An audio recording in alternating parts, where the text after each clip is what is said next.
One thing that I love to do is to get outdoors. I enjoy going through the woods, doing a hike.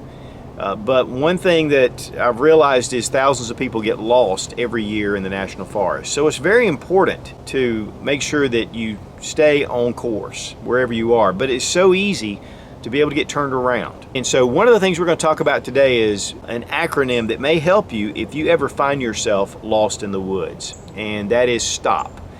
Now, first thing I'm going to say before I get into the acronyms is when you realize that you are in a situation where you could be lost, you tend to panic. You tend to get frantic. You may start running in a certain area. You're like looking around trying to figure things out. The S in STOP means to sit. It means just to stop and sit and just stay where you are.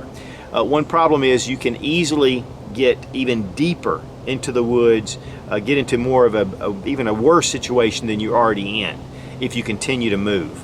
That area that you're in is really important to just stay where you are unless there's some kind of danger. This can allow rescuers to find you if you stay in one area. A lot of people want to get self-rescued, and that's one of the things I'm guilty of, is I want to figure it out and find my way out. But if people are really looking for you, it's important to stay in a general area.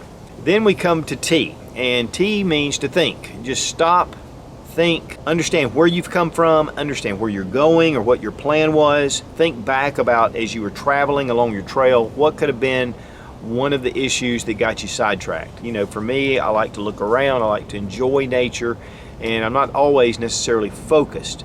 And so this really helps to be able to stop, think about your situation. Also, in that panic, you need to say, you know what, I'm going to get through this. I'm going to make it.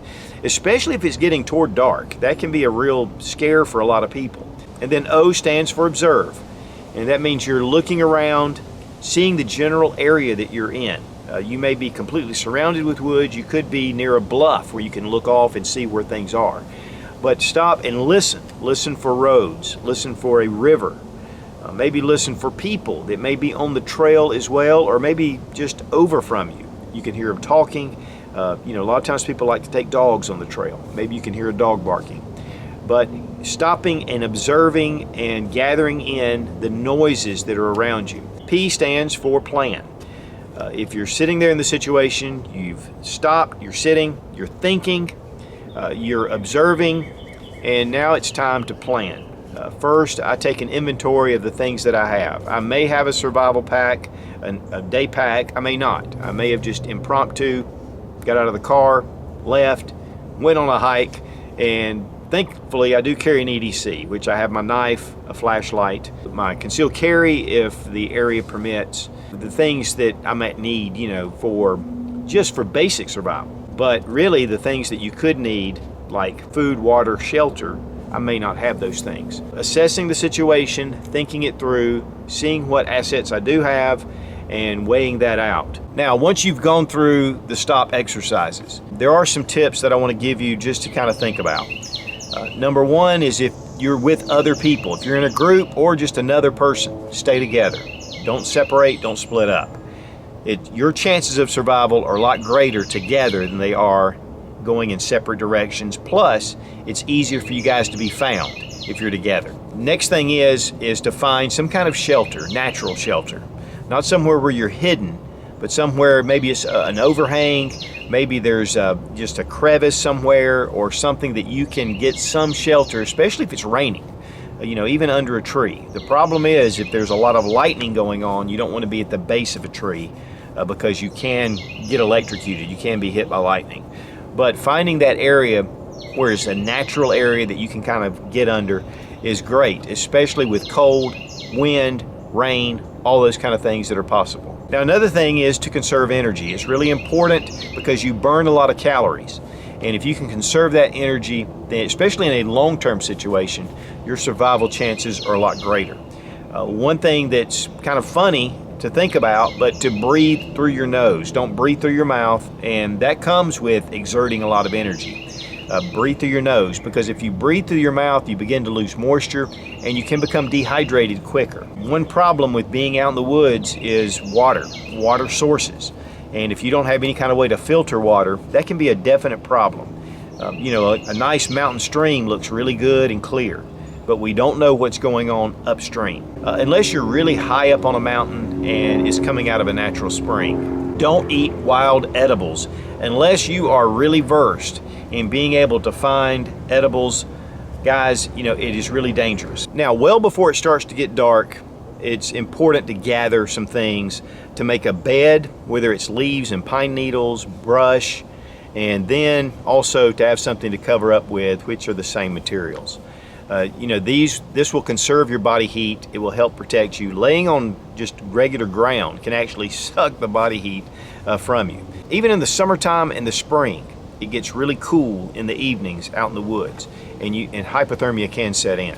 So being prepared to go ahead and have those things together and be able to just use them if you need to. The last thing you want to do is to be stumbling around in the dark and again get lost.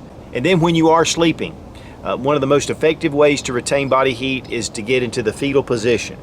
And also, if you have other people in your group, gather together, get close together, sleep together.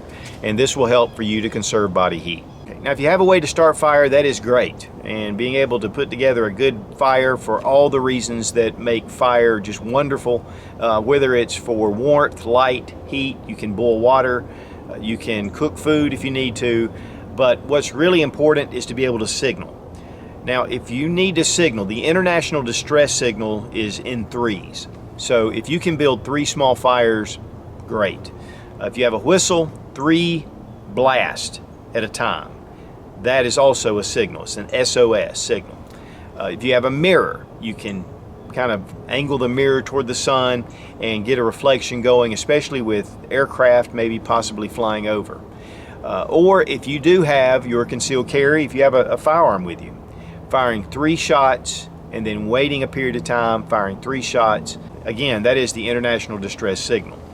Unfortunately, if you don't want to shoot all your rounds if you're lost out in the woods, but making noise is important. Making noise also will keep predators at bay, which could be a possibility according to where you are. So, you know, knocking 2 sticks together and, you know, is one of the best ways, or hitting against a tree. And guys, if you ever are lost in the woods, don't forget the STOP acronym. To sit, to think, observe, and then plan. And your chances of survival become a lot greater. Now guys, if you're serious about prepping and survival, check out Survival Dispatch Insider. It is a great resource for the prepper.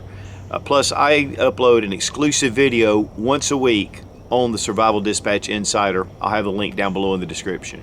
Be strong, be of good courage. God bless America. Long live the Republic.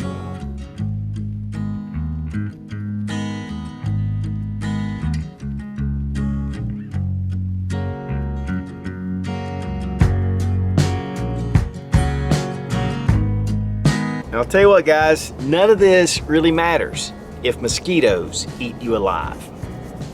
I'm just saying. No, don't do that. Don't play games. Well, that's okay. I used to do that too. Yeah, that's right. You got to be stud muffin, broad and expansive, and that could be a, you know, I mean, there's just so many places that are beautiful. I love to get. I don't want to talk about all that crap.